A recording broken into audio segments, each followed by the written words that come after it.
প্রিয় দর্শক আসসালামু আলাইকুম, চ্যানেল আয়ের পর্দায় স্বাগত জানাচ্ছি। আপনারা দেখছেন সাম্প্রতিক বিষয় নিয়ে আমাদের নিয়মিত আয়োজন ইউসিবি টু দ্য পয়েন্ট। দীপ্তি চৌধুরীর সাথে আছে আপনাদের। জুলাই সনদ এখন আলোচনার একেবারে কেন্দ্রে রয়েছে এবং ঐক্যমত্য কমিশন রয়েছে, কিন্তু ঐক্যমত্য আসলে কতদূর এগিয়েছে সেটা নিয়ে আমাদের নানা কথায়, নানা দলের নানা অবস্থানে বিভিন্ন সময়ে সংশয় জাগে। এবং জুলাইয়ের অভ্যুত্থানের আগে যে কাজগুলো করার কথা ছিল, সময়ের অভাবে কিংবা পরিকল্পনার অভাবে সেগুলো না করার কারণে এখন আসলে সকল রাজনৈতিক দলকে নিয়ে বসে জুলাই ঘোষণাপত্র দেওয়া হয়েছে অলরেডি এবং জুলাই সনদ দেওয়া হবে। কিন্তু জুলাই সনদ আসলে কোন প্রক্রিয়ায় আসবে, সেটার বাস্তবায়ন কেমন হবে, কোন কোন জায়গায় একমত হবেন রাজনৈতিক দলগুলো, এই সব কিছু নিয়ে তো আসলে রাজনৈতিক মাঠ এখন বেশ গরম রয়েছে। আমরাও একটুখানি আলোচনা করতে চাই আজকের আয়োজনে এটি নিয়ে। বিষয় নির্ধারণ করেছি জুলাই সনদে ঐক্যমত্য ও বাস্তবায়ন। এ বিষয়ে কথা বলার জন্য আজকে আমি দুজন অতিথিকে আমাদের সেটে আমন্ত্রণ জানিয়েছি। আমাদের সঙ্গে রয়েছেন সিনিয়র সাংবাদিক এবং কলামিস্ট জনাব এম এ আজিজ। আমাদের সাথে রয়েছেন জি9 এর সাধারণ সম্পাদক এবং রাজনৈতিক বিশ্লেষক, যাকে আমরা বলতে পারি ডাক্তার সাখাওয়াত হোসেন সায়ন্ত। স্বাগতম আপনাকেও। ধন্যবাদ। আমি কাকে দিয়ে শুরু করবো? আসলে আমার মনে হয় যে ডাক্তার সায়ন্ত, আপনাকে দিয়ে আমি শুরু করতে চাই। ঘোষণাপত্র এবং জুলাই সনদ, এই দুইটার মধ্যে মানে কোন কোন জায়গায় আসলে পার্থক্য থাকা উচিত, বা দুইটা আলাদা কেন, এবং জুলাই সনদটা বাংলাদেশের রাজনীতিতে কতটা গুরুত্বপূর্ণ আপনি মনে করছেন? আপনাকে ধন্যবাদ। এবং আলোচনায় আছেন আজিজ ভাই, আমার প্রিয় মানুষ, এবং যারা শুনছেন সবাইকে ধন্যবাদ এবং শুভেচ্ছা। জুলাই ঘোষণাপত্র যেটা ঘোষণা করা হয়েছে, অলরেডি যেহেতু ঘোষণা করা হয়েছে সেটা আমরা জানি। ওই ঘোষণাটা হচ্ছে গিয়ে বাংলাদেশ, ধরুন 1971 সনে এটা স্বাধীনতার ঘোষণাপত্র আছে। একটা দেশ স্বাধীন হলো, যুদ্ধ হলো, অনেক রক্তক্ষয় হলো। এটা কি উদ্দেশ্য হয়েছিল, এর প্রেক্ষাপট কি, কোন প্রেক্ষাপটে ওই যুদ্ধটা আসলো এবং তার কোন উদ্দেশ্যে যুদ্ধটা হলো এবং চাওয়া কি, এটা নিয়ে যে একটা ধারাবাহিক যে বিবরণী, সেটা হচ্ছে ঘোষণাপত্র। বাংলাদেশে এই 24-এর গণঅভ্যুত্থানের পরেও এটা আমাদের ঐতিহাসিক যে আকাঙ্ক্ষা, রাষ্ট্র গঠনের আকাঙ্ক্ষা, সেই রাষ্ট্র পরিচালনা করবার আকাঙ্ক্ষা, সেই আকাঙ্ক্ষা বারবার যে হোঁচট খেলো এবং ঐতিহাসিকভাবে সেটার উত্তরণ ঘটলো কতবার, সেই সব বয়ান। এবং এই যুদ্ধটা, এই গণঅভ্যুত্থানটা কেন অপরিহার্য হয়ে উঠেছিল এবং এটা কি পরিস্থিতি হলো, তার এন্ডিং কি হলো, এইসব নিয়ে সরকারের তরফ থেকে যে একটা ঘোষণাপত্র দেয়া হলো, সেটা হলো এক বিষয়। আর সনদ যেটা, এটা হলো ঐক্যমত্যের বিষয়, অর্থাৎ রাজনৈতিক অঙ্গীকার। যারা এই যুদ্ধটা করলো, যারা গণঅভ্যুত্থান ঘটালো, যারা নতুন বাংলাদেশের আকাঙ্ক্ষা ব্যক্ত করে রক্ত দিতে গেল, তারা নতুন বাংলাদেশ বলতে কি বোঝায়, কি চায়, কি আকাঙ্ক্ষা, দেশ কিভাবে চলবে, অতীতে যেভাবে চলেছে যদি সেভাবেই চলে তাহলে রক্ত দেওয়ার প্রয়োজন হলো কি, তাহলে নতুন যে বাংলাদেশ চাই সেটা রূপরেখা কেমন হবে, সেই ক্ষেত্রে সবার কমিটমেন্ট কি হবে, অঙ্গীকার কি হবে, সেই পথ চলাটা কিভাবে মসৃণ হবে, ভবিষ্যতে কেউ আবারও যাতে এই যে পথটা সৃষ্টির জন্য রক্ত দেওয়া হলো সেই পথ থেকে আমাদের বিচ্যুত করতে না পারে, এই সব বিষয় বিশ্লেষণ করে বিভিন্ন স্টেক হোল্ডাররা এবং সরকারে যারা আছে এদের সমন্বয়ে যে আলোচনা করে সব পক্ষ যে বিষয়ে ভবিষ্যৎ রাষ্ট্র কাঠামোর জন্য একমত হবে, সেটার একটা সনদ তৈরি হবে। সেই সনদটায় সবাই স্বাক্ষর করবে, একমত হবে এবং কি পদ্ধতিতে, কতদিনের মধ্যে বা কবে এটা বাস্তবায়ন করবে, সেগুলো এখানে স্পষ্টভাবে আসবে। এটা এতদিন ধরে এত আলোচনা হয়েছে, আমার ধারণা যে যারা টকশো শোনেন, যারা পত্রিকার কলাম পড়েন, যারা টিভি নিউজ দেখেন, কিংবা ঐক্যমত্য কমিশনের আলোচনাটি লাইভ টেলিকাস্ট হয়েছে যেসব বিটিভিতে, তাও যারা দেখেছেন শুনেছেন তারা ইতিমধ্যে এটা জানেন। এখন সংকটটা হয়েছে এই জুলাই সনদটা, জুলাই যে ঘোষণাপত্র সেটা নিয়ে অনেক পক্ষ অসন্তুষ্ট আছে, কিন্তু সনদ যেটা, সেটা নিয়ে মতের অমিল আছে অনেক বিষয়ে, অনেকগুলো বিষয়ে একমতও আছে। এইটা নিয়ে যে প্রচারণাটা চলছে, সেই প্রচারণার মধ্যে বেশিরভাগ প্রচারণা হচ্ছে গেল প্রচারণা, যে কিছুই অর্জন হলো না, তাহলে কেন রক্ত দিলাম। কিন্তু ইতিমধ্যে যে অনেক অর্জন হয়ে গেছে, এইটাকে বড় করে সামনে আনা হচ্ছে কি না। কি অর্জনকে আপনি বড় বলছেন? প্রথম অর্জন হচ্ছে এই গণ অভ্যুত্থানের প্রথম অর্জন হচ্ছে 17 বছর ধরে আমাদের ঘাড়ে চেপে বসা একটা দানব পালিয়ে যেতে বাধ্য হয়েছে। আমরা এই দেশটাকে ফ্যাসিবাদ মুক্ত করেছি, পালিয়ে গেছে। এইটা হলো প্রথম অর্জন। দ্বিতীয় অর্জন হলো বাংলাদেশের রাজনৈতিক ইতিহাসে আপনি খুব কম পাবেন বা একেবারেই পাবেন না, এমনকি মুক্তিযুদ্ধ শুরুর আগে 70 নির্বাচনের পরেও যে প্রেক্ষাপট ছিল তাতেও ওই উপাদানটা পাবেন না যে আলোচনার ভিত্তিতে রাজনৈতিক সংকট সমাধানের জন্য আমাদের বিভিন্ন পক্ষের রাজনীতিবিদরা মোটামুটি একমত হতে পারে। ফলে এরা বসতে পেরেছিল, এটা অর্জন।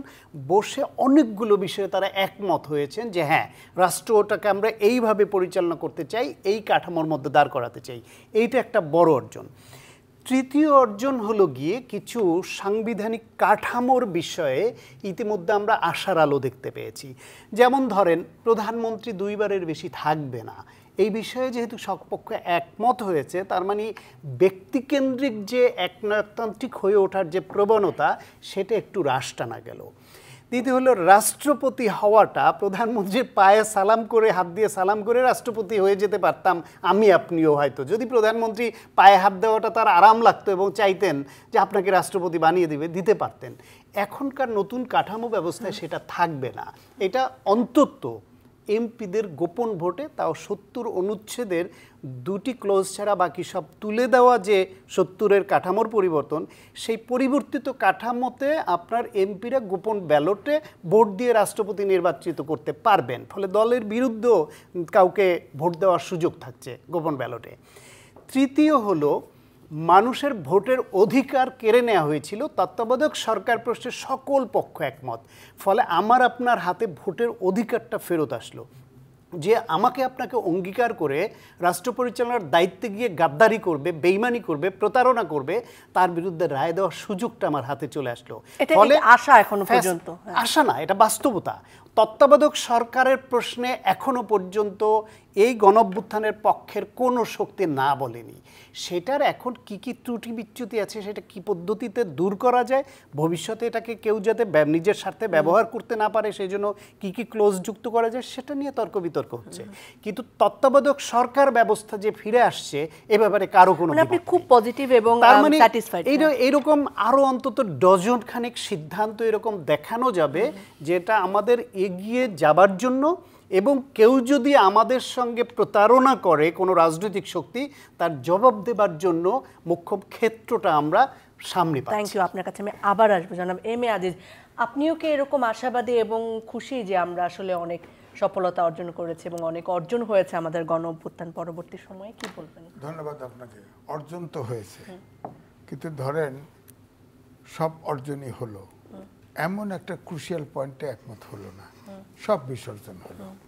এখানে জুলাই সনদে ফাইনালি চূড়ান্ত যেটা করা হয়েছে, চূড়ান্ত নাম খসড়া যেটা রাজনৈতিক দলগুলোকে দেওয়া হয়েছে 8 দফা, সেখানে বিএনপির স্পোকসম্যান, স্ট্যান্ডিং কমিটির মেম্বার সালাউদ্দিন আহমেদ বলছে অনেক জায়গায় অসামঞ্জস্য আছে।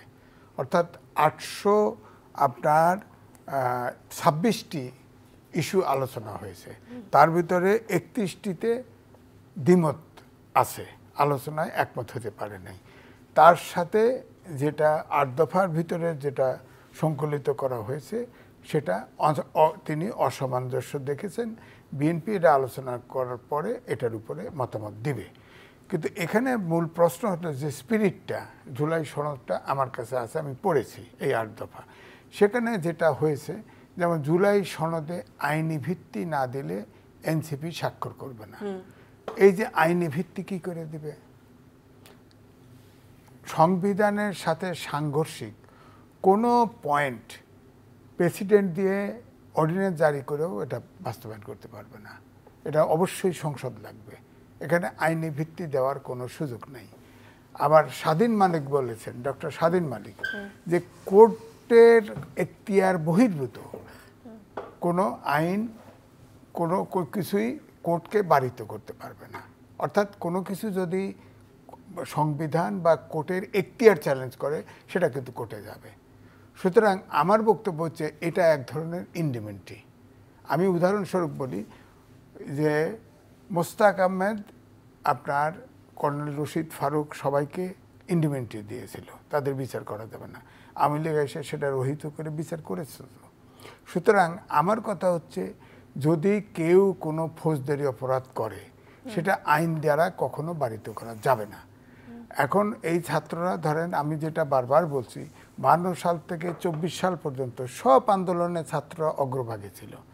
এই ছাত্ররা এত বিতর্কিত কোনো এইবারে যত হয়েছে এরকম বিতর্কিত হয় নাই। 2, প্রত্যেকটা মিনিস্ট্রি থেকে ডক্টর মোহাম্মদ ইউনূস ছাত্র বসিয়ে দিছে এবং প্রত্যেকটা কমিশনে একজন করে বসিয়ে দিছে, এবং 8 থেকে মাস্টার্স পর্যন্ত সব ছাত্র আন্দোলনে আছে। মানসিকভাবে হোক, কেউ অংশগ্রহণ ডাইরেক্ট না করলেও কিন্তু মানসিকভাবে আছে। গ্রামগঞ্জে দেখেন মানসিকভাবে আছে, এবং সবাই সংস্কার নিয়ে আন্দোলন করেছে, অর্থাৎ বিসিএস দিবে সংস্কার। এখন আর বিসিএস এর জায়গায় নেই, একবারে এমপি একবারে মন্ত্রী, এবং সবাই আপনি দেখেন হেন বিতর্ক নাই যার ভিতরে ইনভলভ না।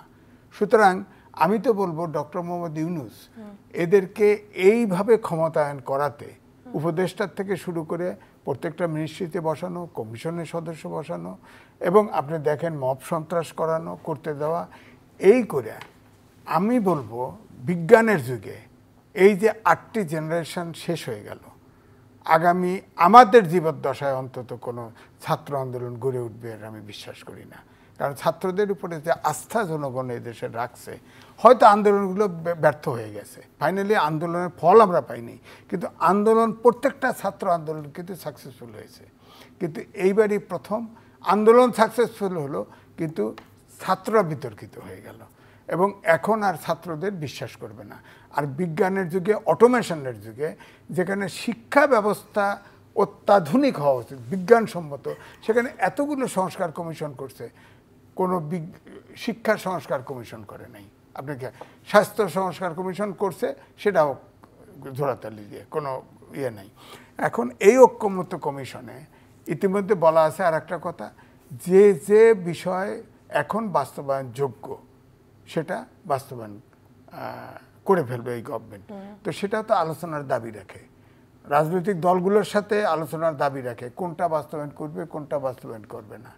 তো সুতরাং এইটা একমত হওয়া, ধরেন জামাতের আছে পিআর সিস্টেম, আলোচনায় আছে পিআর সিস্টেম, আমি তো মানে 100% না 1000বার বিরোধিতা করি এটার কারণ কি জানেন? সরলভাবে আপনারা দেখেন, পিআর সিস্টেমে 2টা বেনিফিট আছে। একটা, ছোট দলগুলো অংশগ্রহণ করলে পিআর সিস্টেমে আনুপাতিক হারে সিট পাইতে পারে। ধরেন যদি রাখা হয়, ধরেন ইসরায়েলে আছে 4.5%, ভোট না পাইলে তারা অংশ পাবে না। এখন আমাদের দেশে ধরেন কি রাখছে এখনো জানি না, ধরেন 1% রাখলো, 100 সিটে জামাত তো 2 কক্ষেই পিআর চাইছে, ধরেন 300 সিটের ভিতরে যদি 1%ও ভোট পায়, সে 3টে সংসদ আসন পেয়ে যাবে। এখন আমি বলি আমাদের দেশের, আমি উদাহরণ পরের দেশের সময় থাকলে দিব, আপনার সময় অল্প, আমি শুধু আমাদের দেশের সমস্যাটা বলছি। পিআর সিস্টেমে যেটা হবে, খালি ছোট রাজনৈতিক দলগুলো প্রতিনিধিত্ব করবে এই বিবেচনার থেকে, অথবা জামাত ইসলাম, ইসলামিক আন্দোলন বাংলাদেশ, এখন ওয়েস্টমিনিস্টার সিস্টেমে ভোট করতে গেলে তারা তো একবার জামাত ইসলাম ভোট করছে, নিজে স্বাধীনভাবে ভোট করেছে, 1টা সিট পাইছে, আর একবার 3টে পাইছে, এবার নেই 5টা 10টা, তার বেশি পাবেন না। কিন্তু এই জন্য পিআর সিস্টেমে গেলে যদি তারা ধরেন সব মিলে 10% বা 12% ভোট পায়, তাহলেও একটা বিরাট সংখ্যক 300 সিট পাবে এরকম। কিন্তু আমার বক্তব্য হচ্ছে, যখন পিআর সিস্টেম ওপেন করবেন, তখন তো সবাই এই দেশের নাগরিক পিআর সিস্টেমে ভোট করতে পারবে, যোগ্যতার, তার অধিকার। এখন ধরেন হিন্দু, বৌদ্ধ, খ্রিস্টান ঐক্য পরিষদ, তারা পিআর সিস্টেমে নির্বাচন করলো, সবগুলো ভোট পড়লো। হিন্দু, বৌদ্ধ, খ্রিস্টান ঐক্য পরিষদের প্রায় 9 থেকে 10% ভোট আছে, তো এরা যাবে না, ঢুকবে না, 9% ঢুকবে না, ঢুকবে তো। পাহাড়ি অঞ্চলের তারা অনেকে স্বাধীনতা চায়, অনেকে স্বায়ত্তশাসন চায়, তারা যদি একজোটে একটা ইলেকশনে আসে, তারা 1-2টা সিট নেবে না, নিবে তো। তাহলে সংসদে কি হলো, হিন্দু, বৌদ্ধ দৈনিক বলবে যে আমাদের দেশে সাম্প্রদায়িক সম্প্রীতি নাই, এই স্লোগান সংসদে উঠতে থাকবে। আর ওই পার্বত্য হিল তারা যদি ট্যাক্সের মনে করে তাহলে উঠুক না, অসুবিধা নেই। উঠুক, আমার বক্তব্য শোনেন। এখন ধরেন আছে সেক্স ওয়ার্কার, তাদের রেজিস্ট্রেশন আছে, তারা একটা দিয়ে দিল, সমকামী দিয়ে দিল, হ্যাঁ, সবাই নির্বাচন করে এই সব নিয়ে। এখন সমকামী একজন আসলে ধরেন সালাউদ্দিন সাহেব খুব সুন্দর চেহারার না বিএনপির, তার পাশে বসাই দিবেন, তার সিটটা পড়লো, হ্যাঁ, অথবা জামাতের আমির পাশে সিট পড়লো, হ্যাঁ। তো আপনি শোনেন, এটাকে আমি খারাপ চোখে দেখছি না, কিন্তু এই যে হেটেরোজেনিয়াস একটা সংসদ হবে, এই সংসদে হরেক রকমের যে বক্তৃতা, এটা ম্যানেজটা করবেন কিভাবে?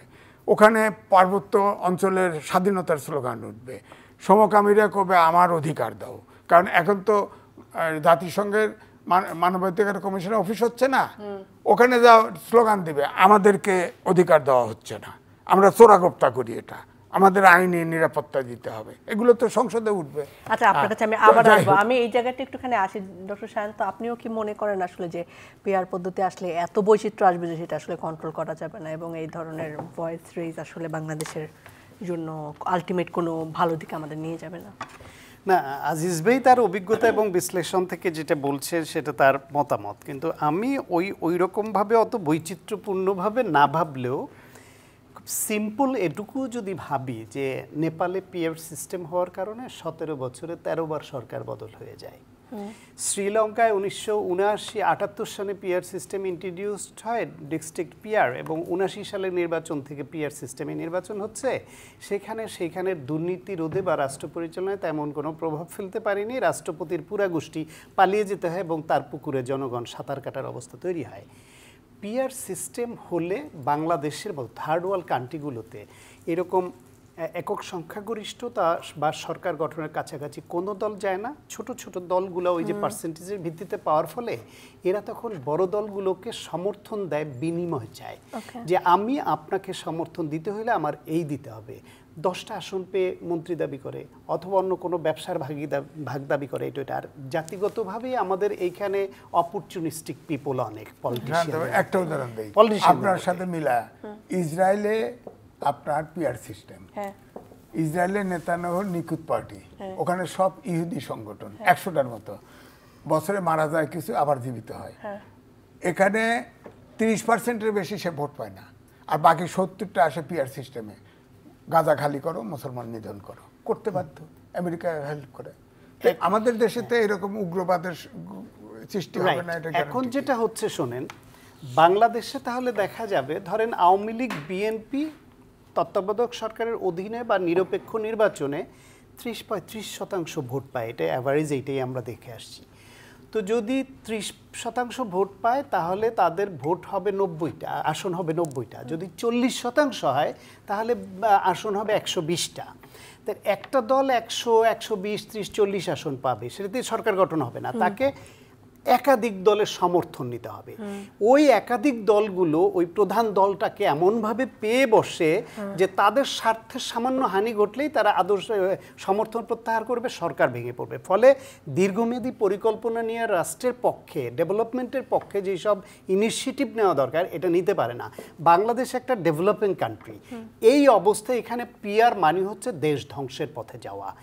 ছোট দলগুলা বা মাঝারি দলগুলা তাদের এমপি সংখ্যা বেশি পাওয়ার আশায় তারা যে অবস্থানটা নিয়েছে, এটা দেশ ধ্বংসের প্রাথমিক একটা ইনিশিয়েটিভ। তারা মানে তো জামাতে ইসলাম, মূলত জামাতে ইসলাম নিয়েছে, তাদের সঙ্গে ইসলামী আন্দোলন বাংলাদেশের পীরের দল তারা নিয়েছে, তাদের সঙ্গে ক্ষণে ক্ষণে শিউর মিলায় এনসিপি উচ্চ কক্ষে চায়, নিম্ন কক্ষ নিয়ে দনমনো করে, মানে অস্পষ্ট অবস্থা। ঐক্যমত আসবে কিভাবে? ঐক্যমত আসবে হচ্ছে গিয়ে, যেহেতু বাংলাদেশে যদি পিআর সিস্টেম আপনি চান তাহলে জনগণের আগে পিআর বুঝতে হবে। জনগণ পিআর বোঝে কিনা সেটার জন্য গণভোট দরকার হলে পরে দেওয়া যাবে। পিআরের জন্য এরা জনগণকে প্রস্তুত করুক, এদেশের জনগণ পিআর চায় কিনা। এই নির্বাচন তো পিআর হওয়ার প্রশ্নই ওঠে না। পিআর পদ্ধতিটা বুঝেই না তো এখনো আমাদের শিক্ষিতরাও। আপনি পিআর পদ্ধতিতে ধরেন সারা দেশের ভোটে 3% বা 4% ভোট পাইল একটা দল, যেটা আজিজ ভাই বললেন, 4%-এর জন্য সে 12টা এমপি পদ পাবে না, ওই দলের হয়তো বাংলাদেশের কোনো আসনেই এমন একজন নেতাও নাই যে তৃতীয় পজিশনও ছিল, তার নিচে ছিল, কিন্তু শতাংশের ভোটে পেয়ে গেছে। যেই 10 জন লোককে এমপি বানিয়ে সংসদে পাঠাবে সে তার দলের কারণে, জনগণ দেখে বলবে আরে ও তো আমার এখানে 5th হয়েছিল ইলেকশনে, সে এমপি, আর আমরা যাকে ফার্স্ট করলাম সে এমপি হতে পারলো না। এই যে সেটাও একটা সংকট তৈরি করবে। প্লাস হচ্ছে পিআর পদ্ধতিতে যেহেতু নমিনেশন দল দেয়, বাংলাদেশের দলের আভ্যন্তরীণ গণতন্ত্র চর্চাও কিন্তু দুর্বল, এবং সেইখানেও কিন্তু স্বজন প্রীতি, পরিবার প্রীতি, নানান রকমের প্রীতি আছে।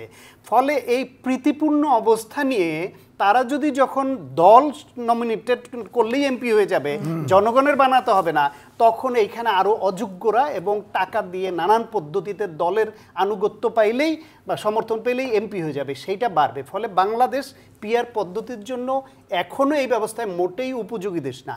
এটা যেগুলো আপনার ইউরোপিয়ান কান্ট্রি বা বিভিন্ন জায়গায় উন্নত গণতান্ত্রিক মানসিকতা আছে, বিধি ব্যবস্থা আছে, মানুষ শিক্ষিত, সেখানে এমপি আপনি আমি যেই হই প্রত্যেকেই যোগ্য, যত ভোটই পান, শিক্ষিত, আইন প্রণেতা হিসেবে যোগ্য এমনদের মধ্য থেকে ঠিক আছে উনি কম ভোট পেলেও গেল, রাষ্ট্রের কাজে লাগবে, ভিন্ন কথা। বাংলাদেশে এটা চলে না। তো আর দু একটা জিনিস যেটা বলতে হয় সেটা হলো যে যেটা একটা হতাশা, ছাত্রদের নিয়ে যে হতাশার কথা আজিজ ভাই বলেছেন, এটা একটা রং মেসেজ দিতে পারে। আমার ব্যাখ্যাটা আমি বলি, বাংলাদেশের রাজনীতিবিদদের প্রতি আমাদের অনেক অনাস্থা আছে, অনেক অবিশ্বাস আছে, এমনকি রাজনীতিবিদদেরই তাদের নিজেদের প্রতি অনাস্থা আছে বলেই তত্ত্বাবধায়ক সরকার ব্যবস্থা আনতে হয়েছে। নিজেরা নিজেদের বিশ্বাস করে না, একজন রাজনীতিবিদ আর একজন রাজনীতিবিদদের অধীনে নির্বাচন মানতে পারে না, সেজন্য তত্ত্বাবধায়ক সরকার ব্যবস্থা আসছে। জনগণেরও আস্থার সাংঘাতিক ঘাটতি আছে রাজনীতিবিদদের প্রতি, তারপরও রাষ্ট্র চালাতে আমাদের বারবার যেমন রাজনীতিবিদদের কাছেই ফেরত যেতে হয়, যতই 111 হোক, যতই কু হোক, ওইটা কোনো টেকসই স্থায়ী ব্যবস্থা হতে পারে না, রাজনীতিবিদদের কাছেই ফেরত যেতে হবে। ঠিক একইভাবে দেশে যখন ক্রাইসিস হয় তখন আমাদের ওই ছাত্র জনতার কাছেই ফিরে যেতে হবে। সেটা 71-এ ফিরে গেছি, সেটা 90-তে ফিরে গেছি, সেটা 24-এ ফেরত গেছি, 16 বছর ধরে আন্দোলনে যে গুম খুনের শিকার হয়েছে তাদের কাছে। সুতরাং মতো যে আরো ছাত্র আন্দোলন হতে পারবে না, যে হ্যাঁ অবশ্যই হতে পারবে। আমি সেটাই বলছি যে এই নেগেটিভ মেসেজটা আমি অন করি না। আমি মনে করি দেশে ভবিষ্যতে এত কিছুর পরে এই ছাত্ররা যদি আরও ভুলও করে, ভবিষ্যতে যদি দেশে ক্রাইসিস হয়, ছাত্র জনতাই সামনে থাকবে এবং তাদের ডাকেই মানুষ নামবে এবং তারাই রক্ত দেওয়ার জন্য সবার আগে ঝাঁপিয়ে পড়ে। এটাই ছাত্রদের ধর্ম। আমার ধারণা এই ছাত্রদের বিরুদ্ধেও যদি কোনোদিন আন্দোলন করতে হয় সেটাও ছাত্ররাই করবে। সেটাও ছাত্র। জনাব এম এ আজিজ, আপনি বলেন যে এত যে মানে ভিন্ন মত, এটার ঐক্যমত আসতে পারে কিভাবে, আর যদি আলটিমেটলি ঐক্যমত নাই হয় তাহলে কি হবে? না, ঐক্যমত হবে না কেন? ঐক্যমত আগে স্পিরিটটা ধরতে। আমরা 3 জন আছি, 3 জনের এক ব্যক্তি হবে না তো, 3 জনের 3টা মত আছে। এখন ধরেন রাজনৈতিক দল আছে 28টা 30টা দল বসে, প্রত্যেকটি নীতি আদর্শ আলাদা। সুতরাং আপনি এই যে ইস্যুগুলি আছে, যত ইস্যুতে একমত হতে পারেন, যেমন আমি বললাম না যে এই সনদের ব্যাপারে 826টি পন্থা আলোচনা হয়েছে, তার ভিতরে 13টিতে আপত্তি আছে, অনৈক্য হয়েছে। তা আপনি যান না জনগণের কাছে, ভোটের সময় যান যে আমরা এটা চাইছিলাম, এটা হয় না, এটা চাইলে এটা না। কিন্তু এটা তাহলে সনদে তখন থাকতে পারবে না। হ্যাঁ, সনদে থাকলেও এটা পাস হবে না। যে সরকার যাবে তারা যদি অন্য বিনুমত থাকলেও সনদে থাকবে, ওই সিদ্ধান্ত সনদে থাকবে, কিন্তু সংসদে পাস হবে না। নোট অফ ডিসেন্ট সঙ্গে থাকবে। নোট অফ ডিসেন্ট মানে নো, ওটাও তাহলে বাস্তবায়নের সময় তো যে দল আসবে, নোট অফ ডিসেন্ট মানে একটা দলের ভিন্ন মত। ধরেন অনেকেই একমত হয়েছে বিষয়ে, এখন কেউ একজন এ বিষয়ে একমত না, তখন এটা কি হবে? সেই জন্য সিদ্ধান্তটা এরকম যে এইটা সনদের মধ্যে থাকবে, তবে যে দল নোট অফ ডিসেন্ট দিল তাদের ওই ভিন্ন মতটাও থাকবে। আমার কথা হচ্ছে ধরেন নির্বাচনে ওই দল যদি জেতে তাহলে ও ততটাই রাখবে, তাই না? সেই ক্ষেত্রে বিএনপি আরো স্পষ্ট করেছে যে বিএনপি যেসব বিষয়ে ভিন্ন মত পোষণ করেছে, বিএনপিকে যদি জনগণ ভোট দিয়ে নির্বাচিত করে, তারা নির্বাচিত হলে যে সব জায়গায় তারা ভিন্নমত দিয়েছে সেগুলো তারা পাশ করবে না। একদম স্পষ্ট অবস্থান। তাতে জনগণ যদি তাদের ভোট দেয় তাহলে বুঝে নিতে হবে তাদের এই ভিন্ন মতকে রেসপেক্ট করেই জনগণ ভোট দিয়েছে। অবস্থান স্পষ্ট। না, এটা ব্যাখ্যা দেয় 8 দফার ভিতরে এটা নাই, ভিন্ন মত সম্পর্কে কোনো কথা নাই। গদ্যময় লিখে গেছে, যত সংস্কার হয়েছে সব এটার ভিতরে ঢুকাবে এবং যেগুলো বাস্তবায়ন করা সম্ভব সবগুলো বাস্তবায়ন করে ফেলবে এই গভর্নমেন্ট, তাহলে তো আরো মারাত্মক না, discussion সেটা হবে। হবে না। যেখানে সেটা যেখানে তো সব লেখছে, দলগুলো আদ্যবায় তো একমত ঢুকছে। হয়েছে সেইগুলোয় একমত হবে এবং এটা বাস্তবায়নের দিকে যাবে, অঙ্গীকার করবে সবাই। কারণ বাস্তবায়নের জন্য সনদে কিন্তু সব দলের যারা যারা অংশ নিয়েছে সবার স্বাক্ষর করতে হবে, একমত হতে হবে। তাহলে নোট অফ ডিসেন্ট থাকলে সে স্বাক্ষর করবে না। সুতরাং এইখানে বিষয়টা হচ্ছে অভিভাবকত্ব। সরকারের পক্ষ থেকে যে ঐক্যমত্য কমিশন হয়েছে তারা এখানে হচ্ছে এর অভিভাবক। এই অভিভাবকরা একটা খেলার মাঠে যখন আপনি কেউ ফাউল করে বা কারো বিরুদ্ধে অভিযোগ ওঠে, তখন সেটা রেফারি থাকে না, আম্পায়ার থাকে না, থার্ড আম্পায়ারের কিন্তু কাছে আমাদের যায় না। ঐক্যমত্য কমিশনের কি এই মানে আপনি হ্যাঁ, মনে হয় এত শক্তিশালী সেইখানে কি করতে হবে, যেখানে ভিন্নমত আছে, অনেক বিষয়ে ভিন্নমত ছিল, এদের আলোচনার ভিত্তিতে আবার একমতে এসছে, এরকম নজির তো আছে যে 2 মেয়াদের বেশি প্রধানমন্ত্রীর মেয়াদ হবে না, এটা নিয়ে ভিন্নমত বিএনপির ছিল না, এই আলোচনা করা কথা বলতে বলতে একমতে এসছে না। সুতরাং এরকম আরও নজির আছে যেগুলো এখনও দ্বিমত আছে, যদি তারা বুঝিয়ে আলোচনা করে একমতে আনতে পারে ফাইন, না হলে এই ঐক্যমত্য কমিশনের প্রধানই এক সময় বলছিলেন একটা ইন্টারভিউতে যে যেই বিষয়ে সব দল একমত হবে সেগুলি বাস্তবায়ন হবে, বাকিগুলা ওই দলগুলো তাদের নির্বাচনী ইস্তেহারে প্রচারণা চালাবে যে আমরা এইটা চেয়েছিলাম, অমুক দল এটা চায় নাই, আমাদের চাওয়া সঠিক হলে আপনারা আমাদের পক্ষে রায় দেবেন। এখানে আমি সুতরাং জনগণ হলো রায় দেওয়ার মানে। না, ঠিক আছে, কিন্তু এখানে একটা রেফারেন্স দেওয়া হয়েছে যে শাহাবুদ্দিন সাহেব ভারপ্রাপ্ত প্রেসিডেন্ট হয়ে আপনার ঐক্যমত্যের ভিত্তিতে তাকে আবার চিফ জাস্টিসে ফেরত দেওয়া হয়েছে, আসছে। ওই রেফারেন্স অনুযায়ী বলছে যে আমরাও এটা মানব। এটা তো মানবে না, মানবে কেন? এখন তো যে নোট অফ ডিসেন্ট দিছে সে তো শাহাবুদ্দিনকে ওইভাবে যে তাকে যখন সে হতে চায় নাই কেয়ারটেকার। আজিজ ভাই, বিষয়টা এরকম যে শাহাবুদ্দিন আহমেদের ব্যাপারে আইনে না থাকার পরেও আইনের ব্যত্যয় ঘটিয়ে সব দল একমত হয়েছিল বলে সম্ভব হয়েছিল। সুতরাং ওইটা একটা রেফারেন্স যে সব দল একমত হলে আইনে না থাকলেও সেটা সম্ভব, এবং সেই ক্ষেত্রে যেখানে যেখানে সব দল একমত হবে সেটা মানতে হবে। সেটা আইন এখন না থাকলে আইন হবে, সেটা আইন হিসেবে সংসদে পাস হলে তো সমস্যা হতে হবে। কিন্তু দ্বিমত তো আছে এখানে, দ্বিমত থাকাগুলো হবে না, দ্বিমত থাকাগুলো কিন্তু ওখানে তো লিখে রাখছে, এখন তো সাইন নিয়ে গোলমাল লাগবে না, লিখে তো রাখছে। দ্বিমত থাকাগুলো দ্বিমত থাকা অবস্থায় সই হবে, এবং যে দ্বিমত করলো সে ক্ষমতায় আসলে এটা বাস্তবায়ন করতে বাধ্য নয়। সে তো আগেই বলেছে এটা আমি মানি না, এটা আমি একমত না। শুধু এখানে স্পষ্ট জনগণকেই জানিয়ে দেওয়া হচ্ছে যে আমি এই বিষয়ে একমত না, কিন্তু এটা একটা অচল অবস্থা তৈরি হয় বলে গো অ্যাহেড পদ্ধতিতে যাবার জন্য আমি এইখানে এগিয়ে গেছি, অন্যদের হ্যাঁ আছে আমার না আছে।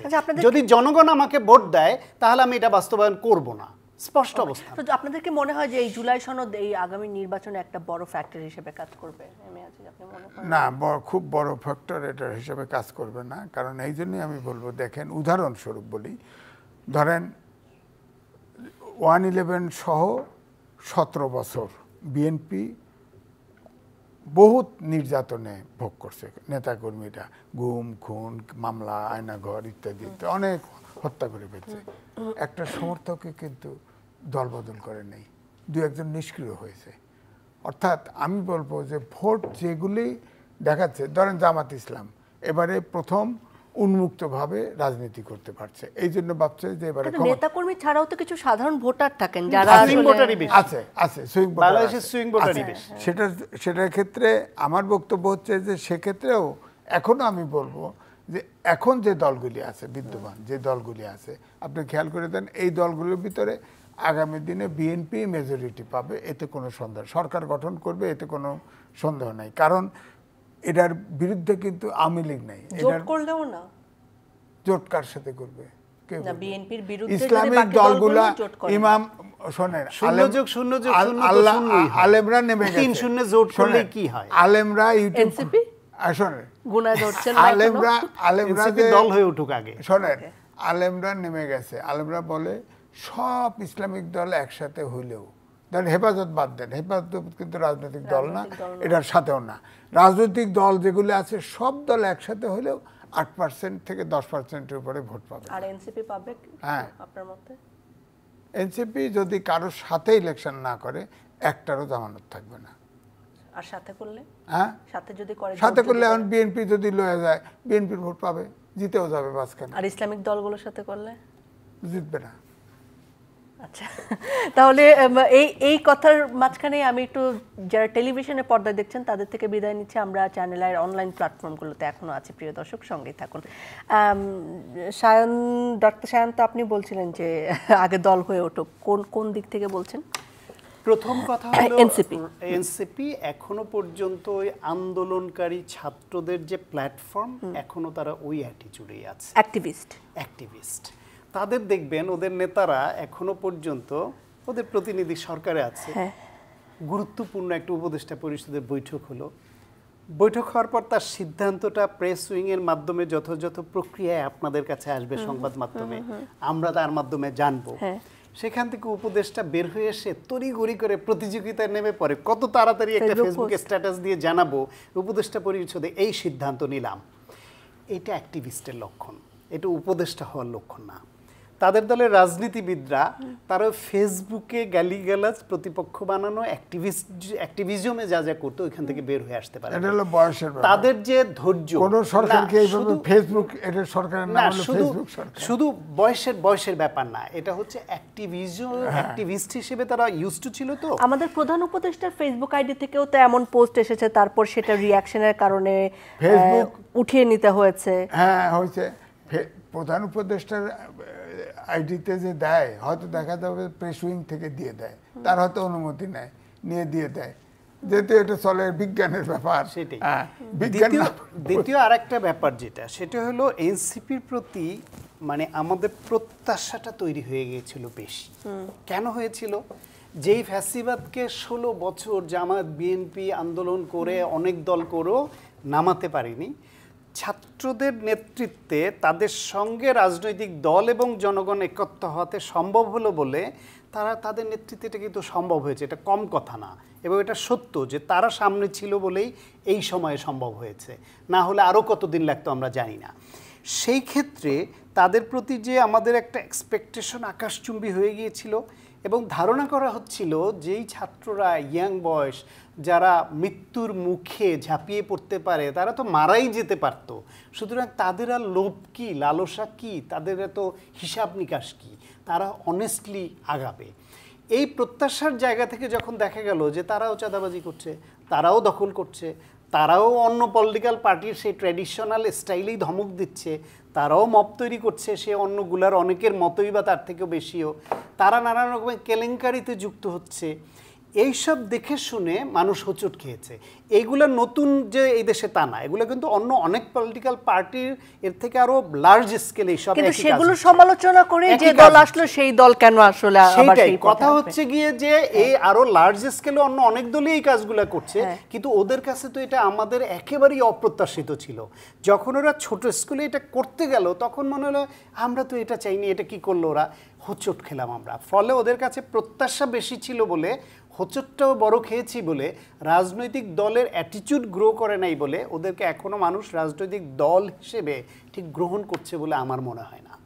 সেই জন্য বলছি যে আগে রাজনৈতিক দল হয়ে উঠুক। ওকে, সো নির্বাচনের কথা চলে আসলো, আপনার কি মনে হয় আসলে ফেব্রুয়ারিতে নির্বাচন হতে পারবে? দেখেন, এটা হলো জাতীয় পার্টির মতো, মন্ত্রীও থাকা যায়, অপোজিশনেও থাকা যায়। আমি কিন্তু বলছি না নির্বাচন হবে না, হওয়ার সম্ভাবনা বেশি, কারণ সরকারের পক্ষ থেকে একটা তাড়া আছে ফেব্রুয়ারিতে ইলেকশন দেওয়া। ইলেকশন কমিশনও প্রস্তুতি নিচ্ছে, হোম মিনিস্ট্রিও প্রস্তুতি নিচ্ছে, সব ঠিক আছে। কিন্তু আমার কতগুলো প্রশ্ন আছে। এনসিপি কেন যুক্তরাষ্ট্রের রাষ্ট্রদূতের সাথে দেখা করলো? ওরা অনেক রাষ্ট্রদূতের সাথে দেখা করেছে। হ্যাঁ, করছে, পরে আগে করছে। ঐক্যমত্য কমিশন কেন গেল? যুক্তরাষ্ট্রের রাষ্ট্রদূতের সাথে কেন দেখা করলো? এক। দুই হলো আপনার সিঙ্গাপুর ভিত্তিক টিভিতে সাক্ষাৎকারে সেই যদি কিন্তু দিয়ে কথা বললো ডক্টর মোহাম্মদ ইউনূস যে সংস্কার এবং বিচার যদি না হয় দেশ আগের জায়গায় ফিরে যাবে, তো নির্বাচন দিলেন কে?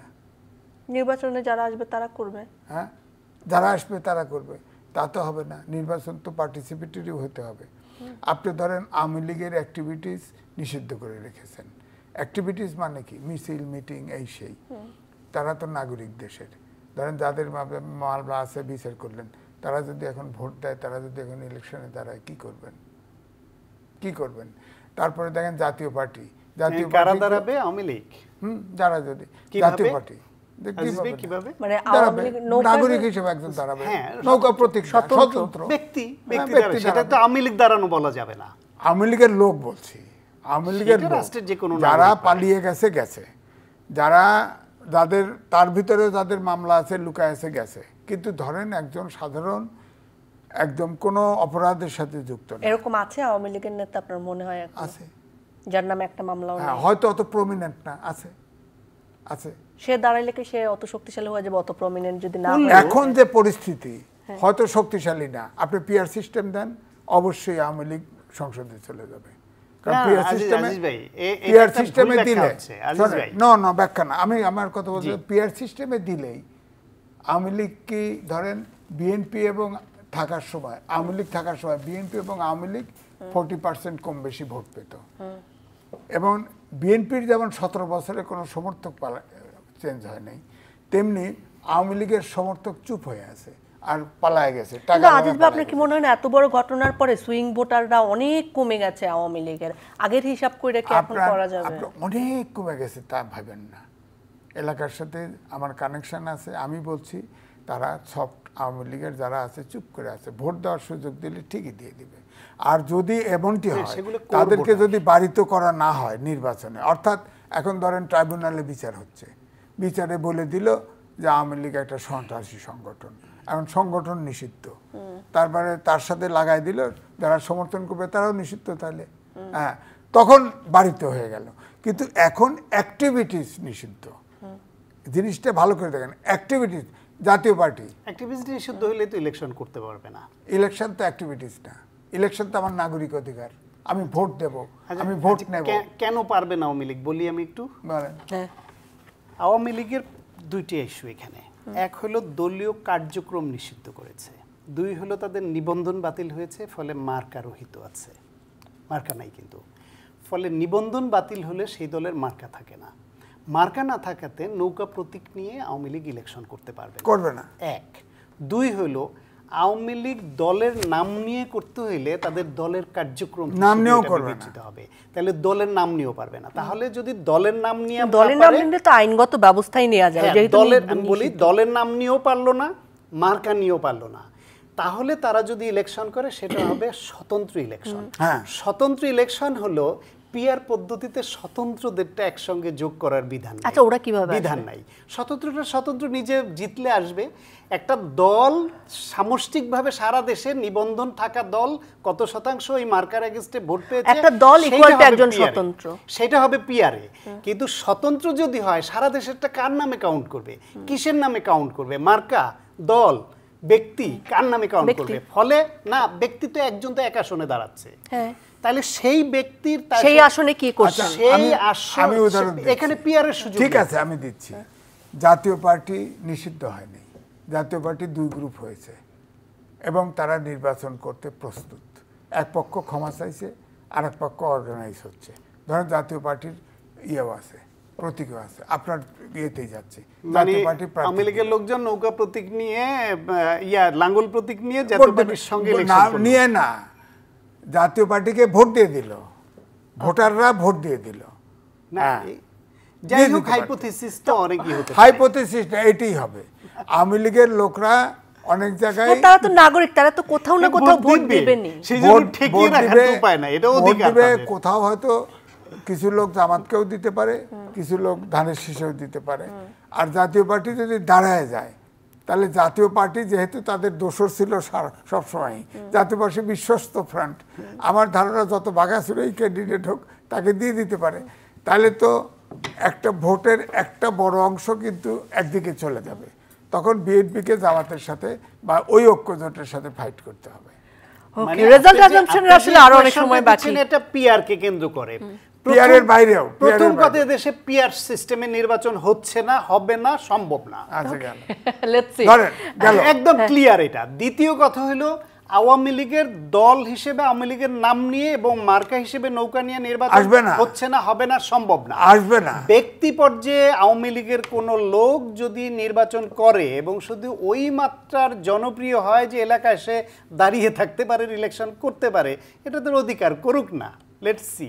হ্যাঁ সেটাই, লেটস সি এখানে আজকে শেষ করে আবার নিশ্চয়ই আপনাদের সাথে কথা হবে। হ্যাঁ আমরা যে কথাটি বারবার বলছি, লেটস সি আসলে আলোচনার অনুষ্ঠানে আমরা অনেক কিছুই কথা বলি এবং কথা বলাটাও দরকার। আগে থেকে আমরা শঙ্কা করি বলেই অনেক সময় নীতি নির্ধারণের জায়গা থেকে অনেক কিছু আটকে যায়, সেটাও অস্বীকার করার কোনো জায়গা নেই। প্রিয় দর্শক, আপনাদের সকলকে ধন্যবাদ জানাচ্ছি যারা আমাদের সঙ্গে ছিলেন এতক্ষণ। আমরা কথা বলতে চাই বাংলাদেশের ভবিষ্যৎ নিয়ে, কারণ অনেক অনিশ্চয়তা এবং অনেক কি বলবো আমি অনিশ্চিত সিদ্ধান্তের মাঝখানে আমরা পড়ে আছি। তবে যে সিদ্ধান্তই হোক সেটা বাংলাদেশের জন্য ভালো হবে সেই প্রত্যাশায় আজকের মতো বিদায় নিচ্ছি।